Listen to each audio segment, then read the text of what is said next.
Assalamualaikum warahmatullahi wabarakatuh. Salam guru penggerak. Saya Pujirianti, calon guru penggerak angkatan 6 dari SMA Negeri 1 Singaparna, Kabupaten Tasikmalaya. Setelah mengikuti pembelajaran calon guru penggerak, banyak sekali pembelajaran yang saya peroleh untuk menjadi seorang guru. Dalam kesempatan kali ini, saya akan memaparkan hasil dari kesimpulan dan juga refleksi modul 1.1 tentang filosofi pemikiran Ki Hajar Dewantara. Ada 3 pertanyaan yang membantu saya menjawab tugas kali ini. Yang pertama, apa yang saya percaya tentang murid dan pembelajaran sebelum saya mempelajari modul 1.1. Yang kedua, apa yang berubah dari pemikiran atau perilaku saya setelah mempelajari modul 1.1. Dan yang ketiga, apa yang bisa saya terapkan lebih baik agar kelas mencerminkan pemikiran Ki Hajar Dewantara. Sebelum saya mempelajari modul 1.1 tentang filosofi pemikiran Ki Hajar Dewantara, ada beberapa hal yang saya percaya dan saya lakukan dalam melakukan kegiatan belajar mengajar. Yang pertama, anak itu ibarat kertas kosong, jadi saya bebas melakukan apa saja pada mereka. Anggapan ini saya percayai selama ini. Saya lupa bahwa anak itu lahir membawa bakat dan potensinya masing-masing. Jadi anak bukanlah kertas kosong, namun kertas yang sudah tertulis dan berwarna. Kita sebagai guru harus dapat mengembangkan bakat dan potensinya lebih berkembang. Yang kedua, pembelajaran masih berpusat pada guru. Saya sebagai guru lebih mendominasi pembelajaran.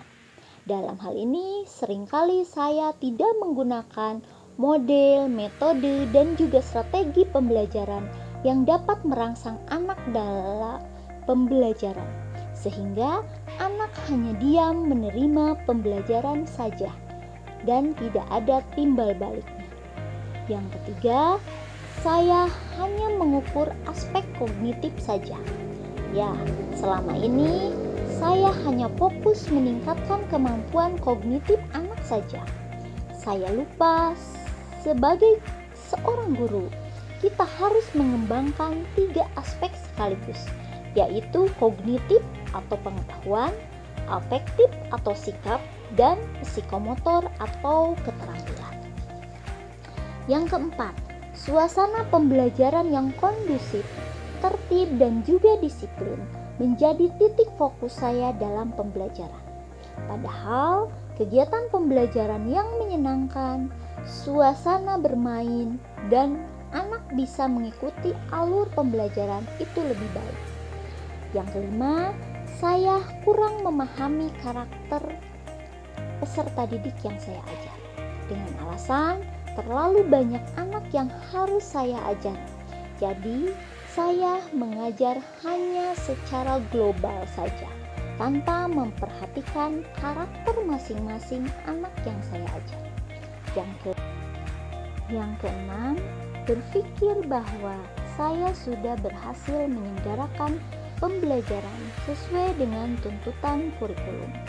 Hal ini saya lihat dari siswa yang saya ajar mampu menyelesaikan semua tugas yang saya berikan dan semua materi yang saya sampaikan sesuai dengan silabus.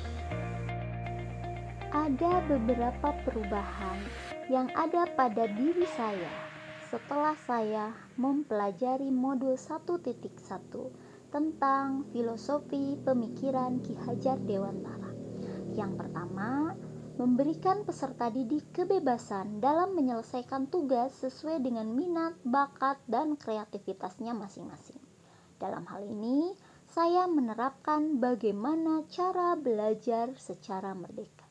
Yang kedua, memberikan kesempatan kepada peserta didik untuk aktif dalam pembelajaran, sehingga peserta didik dapat meningkatkan kemampuan berpikir kritisnya. Di sini saya hanya sebagai fasilitator yang baik dan memberikan anak stimulus terhadap apa yang akan anak pelajari. Yang ketiga, mengenal dengan baik karakter peserta didik yang saya ajar. Satu persatu, perlahan demi perlahan, saya bisa mengenal karakter anak yang saya ajar.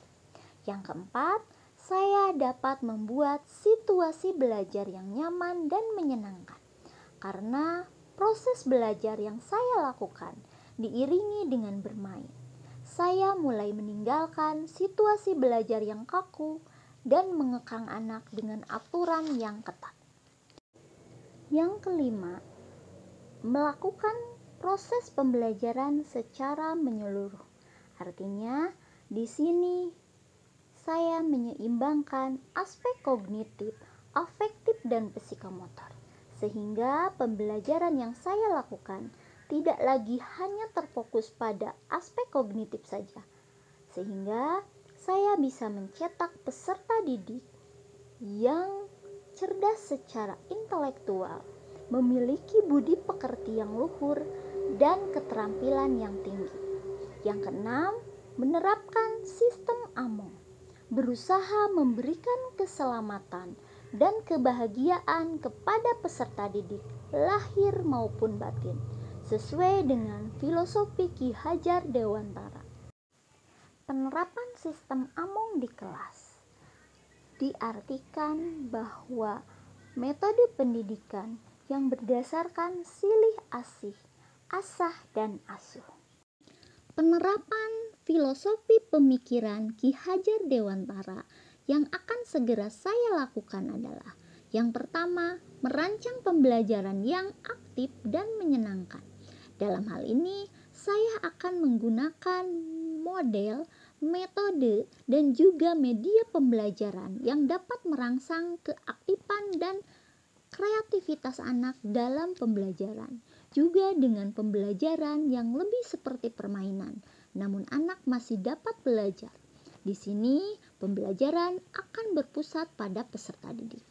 Yang kedua, menerapkan pembelajaran yang lebih berbasis kearifan lokal. Dalam hal ini, saya akan menerapkan permasalahan yang saya berikan kepada anak itu adalah masalah sehari-hari yang mereka hadapi. Kemudian yang ketiga, membuat kesepakatan kelas bersama peserta didik. Dalam hal ini, kesepakatan yang dibuat bermaksud agar mereka bertanggung jawab dan konsisten dengan komitmen yang telah mereka sepakati sebelumnya. Dan yang keempat, mengintegrasikan profil pelajar Pancasila dalam pembelajaran. Dalam hal ini, saya akan memfasilitasi anak agar memiliki aspek-aspek yang ada dalam profil pelajar Pancasila.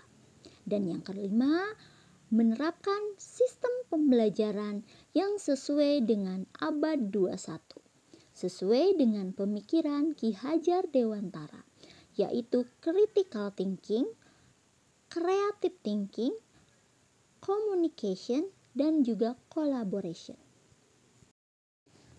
Kesimpulan yang saya peroleh setelah mempelajari modul 1.1 adalah sejatinya anak lahir itu sudah memiliki bakat dan kemampuan serta potensinya sendiri. Kita sebagai guru atau pendidik hanya harus mengembangkan dan menstimulus agar kemampuan yang sudah mereka miliki itu berkembang secara optimal. Mereka akan bersinar dengan sistem belajar yang merdeka. Salam merdeka belajar, salam guru penggerak. Assalamualaikum warahmatullahi wabarakatuh.